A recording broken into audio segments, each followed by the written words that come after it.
Alright guys, welcome back, and in this video what I want to do is I want to teach you guys a nice little shortcut to when you're writing certain equations. You can use this, and also it's good for things like I know you can't use C with web programming, but like to increment page views, or maybe you're making a program to calculate compound interest or just basic interest, anything like that. So what it is I'll do it the old-fashioned way, and well, it's not the old-fashioned way, I mean it works, but then I'll show you guys a better way. So say we wanted to calculate views for a website. So we'll put int page views, and might as well just set this to 0 at first, because of course when our website's first created we don't have any views. And of course page views is equal to page views plus 1. So what's going to happen is every time we get a new page view, we basically want to add 1 to the value. So 1, 2, 3, so on and so forth. So what this is basically saying is take the old value of page views, which is 0, and add 1 to it, so now the new value is 1. So again, the 1 on the right hand side of the equal sign is the old value, and the new variable's value is whatever this equation is, so it's now 1. So what I want to do now is just print f, and we'll just verify this a couple times. So page views, and then we'll put %d and bump it to a no line. And I probably need quotations around that day. Wow, I can't freaking type today.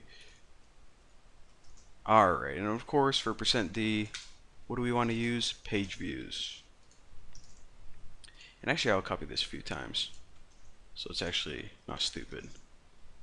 Now let's go ahead and run this bad boy, and we can see the first time it prints out is 1, then 2, then 3. And again, the reason it doesn't start at 0, even though we set it 0, even though we set it equal to 0 up here, that's what I was trying to say, is because it ran this equation and set that equal to 1, and this was the spot where it printed out for the first time. So we know how to make a little incrementer, but there's a faster and easier way. So instead of actually using page views, because that doesn't even apply to C, because you can't use C for a website, let me go ahead and make like a interest calculator. So let's go ahead and make a balance for a bank account, and we'll set it equal to 100. Actually, you know what? This is our money. Set it equal to 1,000. Why the heck not? So what you can do, and let me give myself a little space to work with. So what you can do, instead of having balance equals balance whatever, you can actually do it all in one shebang.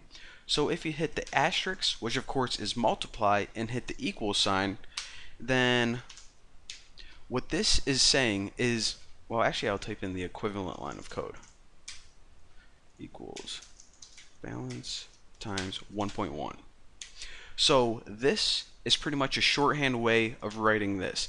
These do the exact same thing. And I know that this is kind of awkward to look at, but once you do it a couple times, it's going to become like second nature.